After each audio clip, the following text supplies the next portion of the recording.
ओम नमः शिवाय। मैं हूं Shivangi Shulata Rai Chatterjee. Welcome in my channel Shulata's open window. Aries मेष, ये रीडिंग है आपके लिए। यह है 1 सितंबर 2022 से लेके 15 सितंबर 2022 तक की एनर्जी के ऊपर आपका 3 कार्ड का रीडिंग। फर्स्ट कार्ड में हम आपका थोड़ा सा पास्ट, फिर आपका थोड़ा सा सेकंड कार्ड में प्रेजेंट और थर्ड कार्ड में आपका थोड़ा सा फ्यूचर देख के इस रीडिंग को बनाने का कोशिश कर रहे हैं। सो एरीज, चलिए शुरू करते हैं आपका सितंबर महीने का 3 कार्ड का reading past, present and future के ऊपर। चलिए, okay, 10 of cups, 3 of air and page of fire. Wow, कितना सुंदर एनर्जी में है।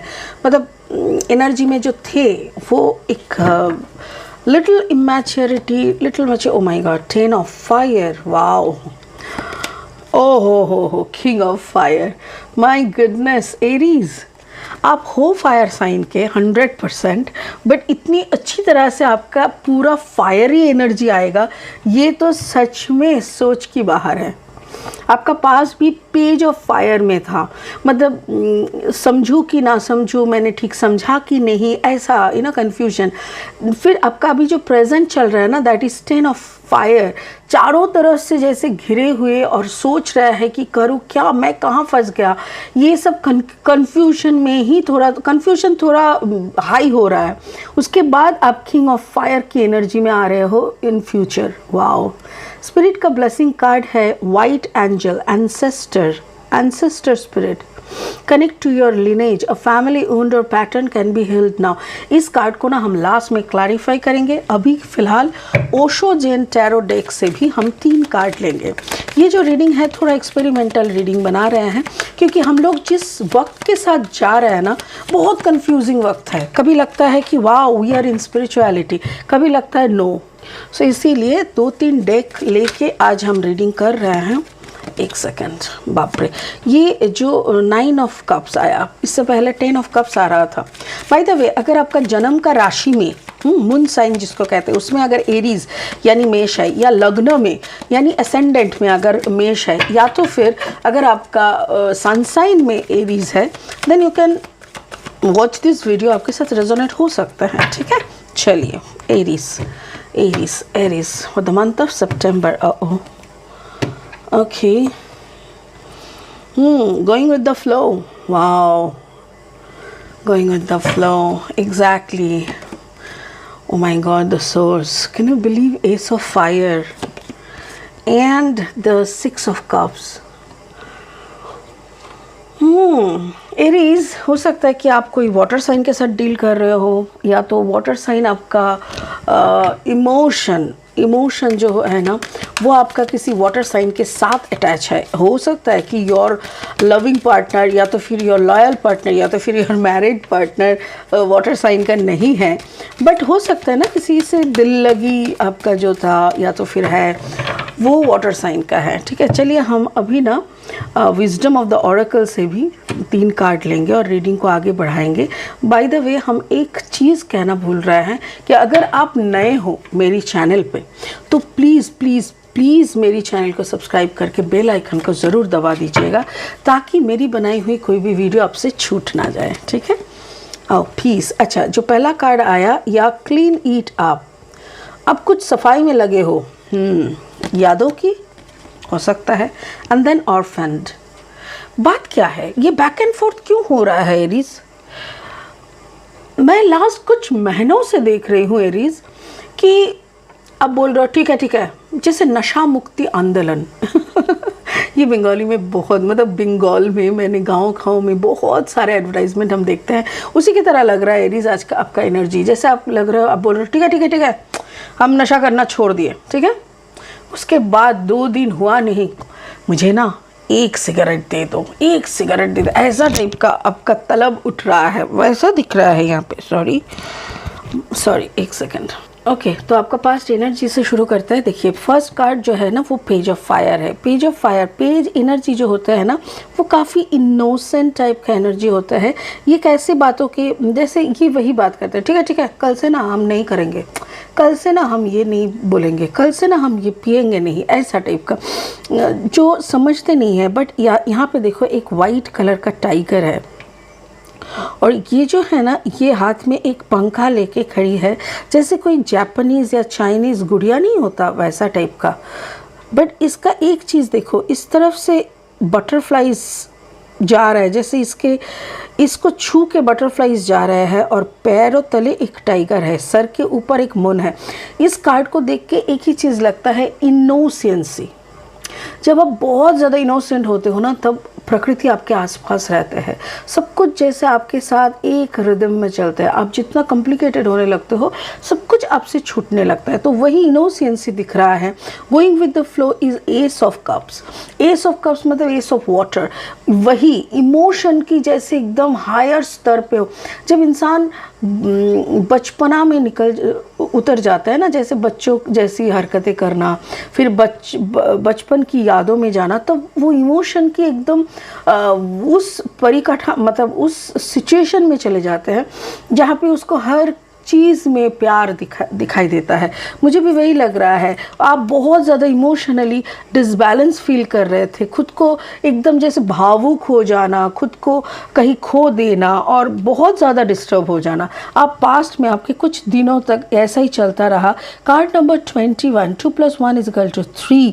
तो मुझे ऐसा लग रहा है कि आप ना कोई थर्ड पार्टी को लेके काफ़ी इमोशनल थे, काफ़ी ज़्यादा, हर वक्त उसी को सोचना, हर वक्त उसी की बातों में उलझे रहना, खुद से उसके बात करना, ऐसे टाइप का एनर्जीज। और फाइनली आपने डिसाइड किया नो, ऐसे करके दिन नहीं चलेगा, ऐसे करके ज़िंदगी नहीं चलेगी, क्योंकि वो तो मेरी बनी नहीं, वो मेरा बनने वालों में से भी नहीं है। So why I am thinking of her और why I am thinking of him, let's concentrate on life. तो इसीलिए आपने ना वो मेमोरीज को इरेज करने का कोशिश कर रहे हैं। तो पास्ट में आपने वही किया, पहले तो बच्चों जैसे बच्चों की तरह आप उनको याद किए, उनको लेके रोना धोना सब किए। उसके बाद जब आपको रियलाइजेशन हुआ कि नो ऐसे करके दिन नहीं गुजरेगा, देन आप उसको वॉश आउट करने का कोशिश किए।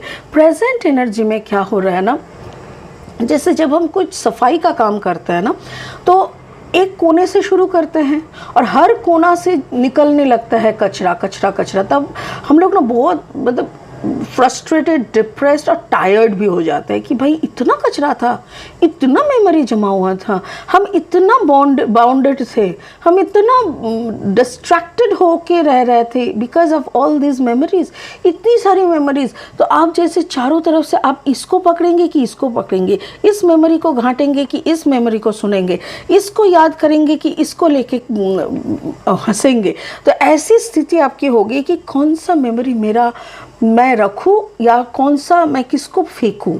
एस ऑफ सोर्स यानी एस ऑफ फायर एनर्जी, इसको द सोर्स एस ऑफ मतलब आपको ये समझ में आ रहा है कि इस एनर्जी में रहने से आपके अंदर ना एक डिफरेंट एनर्जी बनता है। मतलब इस थॉट प्रोसेस में, इस इंसान की महक में, इस इंसान की सोच में, इस इंसान को लेके सोचते हुए ना आप जैसे कोई दूसरे धरती के बन जाते हो और एकदम सब कुछ डिफरेंट होने लग जाता है।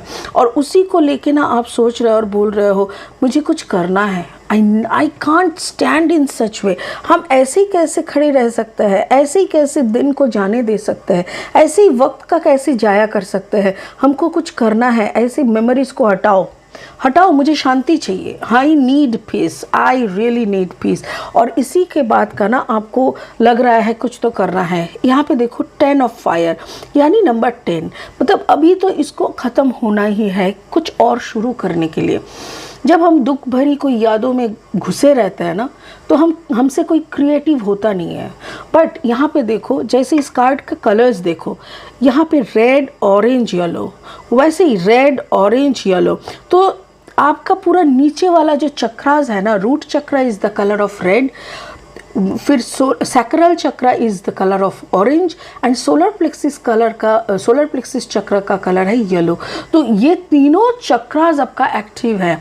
हमारा तीनों चक्र तब एक्टिव होता है जब हम बहुत क्रिएटिव होने का कोशिश करते हैं, यादों को हटा के प्रैक्टिकल दुनियादारी को समझने का कोशिश करते हैं, और वही आप कर रहे हो।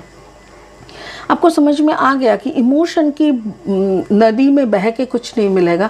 Now I have to create my own life, so you are concentrating on that. और वही करते करते देखो पीस का कार्ड आ रहा है। इस कार्ड का कलर देखो ग्रीन, मतलब सोलर प्लेक्सिस चक्र के ऊपर का चक्र का नाम है हार्ट चक्र, और हार्ट चक्र का कलर होता है ग्रीन। जब आप खुद के ऊपर काम करोगे, खुद की क्रिएटिविटी को, खुद के अंदर की सफाई करते हो ना, तभी आपका हार्ट चक्र ओपन होता है। तभी आपको समझ में आता है किसी एक में जुटे रहना, किसी एक में फंसे रहना, किसी एक यादों में गड़े रहना, दैट इज़ कॉल्ड ब्लॉकेज। जब हम दुनिया को अपनाने चलते हैं, जब हम अपना क्रिएटिविटी को देने लगते हैं, जब हमको समझ में आता है कि इस दुनिया में मेरा पैदा होने का रीज़न क्या है, तभी we can reach to this heart chakra. और वही आपके साथ हो रहा है। आपका इतना दिनों का जो दुविधा था, जो एक तरफा प्यार, मतलब बस एक ही को प्यार करते जाना है, उसी के लिए जीना है, ये है वो है, ये सब अभी आप भूल रहे हो। और धीरे धीरे आप उस पर कॉन्सेंट्रेट कर रहे हो कि आपको एक्चुअली क्या काम के लिए यहाँ पे भेजा गया है, राइट। आपका फ्यूचर एनर्जी देखो, किंग ऑफ फायर, एग्जैक्टली। जब इंसान खुद को भुला के दुनियादारी, यानी जो हमारा लाइफ पर्पस है, जब इंसान हमारा अपना लाइफ पर्पस पे कंसंट्रेट करते हैं ना, तभी वो खुद को राजा कहलाते हैं। तभी देखो सर के पीछे जैसे एक सन, हार्ट को देखो कितना सुंदर तरीके से, मतलब आपका प्यार दुनिया को दिख रहा है। ये प्यार कोई एक फिजिकल अट्रैक्शन नहीं, कोई एक के लिए रोना नहीं, आपको कुछ करने का, उस ऊपर वाला के साथ लिंक होने का प्यार है ये। और ये प्यार आपके अंदर खूब जगा रहा है, वो आपका पास्ट। देखिए क्या होता है ना बहुत तरह की जागरण होता है, सॉरी जागरण होता है। जागरण ना दर्द से भी होता है। जब किसी ने आपको दगा दिया, या तो सिचुएशन के कारण आपको किसी को छोड़ना पड़ता है, और वो ऐसा इंसान रहता है जिसने आपकी ज़िंदगी की सब कुछ उथल पुथल करके रख दिया है। वो ऐसा इंसान जिसको आप पागलों की तरह प्यार करते हो और फिर उसको छोड़ना पड़ रहा है ना, वैसे टाइम पे ना आपको ना खुद को भूल जाते हैं हम। इंसान खुद को भुला के सब में कंसंट्रेट करता है कि उसने खाना खाया क्या, उसका ये काम हुआ क्या, सबके लिए कंसंट्रेटेड है आप, बट आपने खुद को भूल गया। और वही इसका रीज़न क्या है, ये इसका रीज़न है आपका प्यार। अभी भी अगर आप रात में सारा काम निपटा के जब आप सोने जाते हो ना, बिस्तर में मतलब सर रख के वही सोचते हो, वही पूछते हो, तुम ठीक तो हो ना, ऐ दिल तुम खुश तो हो ना। तुम उस इंसान को याद करके ही सही, बट खुश रहने का कोशिश करो। Oh my God, exactly. आपका दिल तो मतलब दिल देखो, यहाँ पे देखो, यहाँ पर का जो ग्रीन कलर है, इसमें देखो कैसा एक डार्क शेबी, ऐसा नहीं लग रहा है जैसे क्लाउडी विंडी डे, ऐसा लग रहा है ना। ये इसीलिए लग रहा है क्योंकि आपने खुद को बदलने के लिए, खुद की वक्त को बदलने के लिए जो एक बड़ा सा तपस्या में लगे हुए हो ना, कि उनको भूलना है, उनको भूल के आगे निकलना है, क्योंकि मेरा लाइफ वहाँ पे टिका हुआ नहीं है, हमारा लाइफ बहुत लंबा है, हमको दूसरा काम करने के लिए आया है। ये सब जब आप करते हो ना, तभी जाके आपका रियलाइज़ होता है कि okay, so I have to forget my person whom I loved like anything, उसको। और तभी आपको अकेला और फैंड ऐसा लगता है जैसे आप एकदम से, मतलब आपका कुछ नहीं है, आपका कोई नहीं है ऐसा। बट यहाँ पे कार्ड नंबर है 5 का मतलब यही है कि अभी पॉजिटिव चेंज इज़ कमिंग। उससे पहले था कार्ड नंबर 6 मतलब वही डर कि मैं तुमको पूरी खो रहे हैं, हम तुमको पूरी भूल रहे हैं का मतलब ही वही, हम तुमको कम्प्लीटली खो रहे हैं। बट यहाँ पे स्पिरिट का ब्लेसिंग कार्ड क्या बोल रहा है, ancestor spirit connect to your lineage, a family owned or pattern can be healed. Actually वही आपके फैमिली में ना आइदर डिवोर्स का कोई पैटर्न है, या तो आपके पेरेंट्स, या तो आपके चाचा चाचू, या तो आपके मामा मामी, मतलब कोई ना कोई स्ट्रीम में, या तो आपकी माँ के खानदान में या तो आपके पापा के खानदान में कहीं ना कहीं डिवोर्स का, कहीं ना कहीं एक्स्ट्रा मैरिटल अफेयर का, कहीं ना कहीं दर्द भरी ज़िंदगी का एक पैटर्न है। अगर आप इस पैटर्न को कुछ ना कुछ करके कट करके आप अपने आप को लाइफ पर्पस में धकेल दोगे, मतलब इसको लेके डिवोर्स करके अपना एक लाइफ को मतलब एकदम डिस्टर्ब करके ये सब अगर नहीं करते हो ना, तो मेरे ख्याल से ये जो पैटर्न है ना, ये पैटर्न बंद हो जाएगा। और यही स्पिरिट कह रहा है कि you can only change this pattern by changing your मतलब बाई चेंजिंग योर डिज़ायर। आपको वही पाना है, आपका शादी वाला ज़िंदगी को तोड़ देना है, ये सब अगर आप सोचना बंद कर देते हो और अगर सच में आप एक पैटर्न को चेंज कर सकते हो ना, ये बड़ी मेहरबानी होगी ये पूरा आपका परिवार के ऊपर आपकी तरफ से। It's really great. मुझे वही एनर्जी भी दिख रहा है कि आप वही करने वाले हो, क्योंकि now you are concentrating on your life purpose, not on your love purpose. ठीक है, तो एरीज आज के लिए इतना ही। ये सितंबर का रीडिंग है, फर्स्ट हाफ का। सेकेंड हाफ का रीडिंग लेके बहुत जल्दी आएंगे। आप बस कनेक्टेड रहो, बहुत खुश रहो। ज़िंदगी में बहुत पड़ाव आते हैं, हम लोगों की बहुत एग्जामिनेशन देना पड़ता है, बट आई एम गेटिंग, मुझे दिख रहा है कि आप जीत रहे हो। ठीक है, चलिए, गॉड ब्लेस यू। ओम नमः शिवाय। Thank you.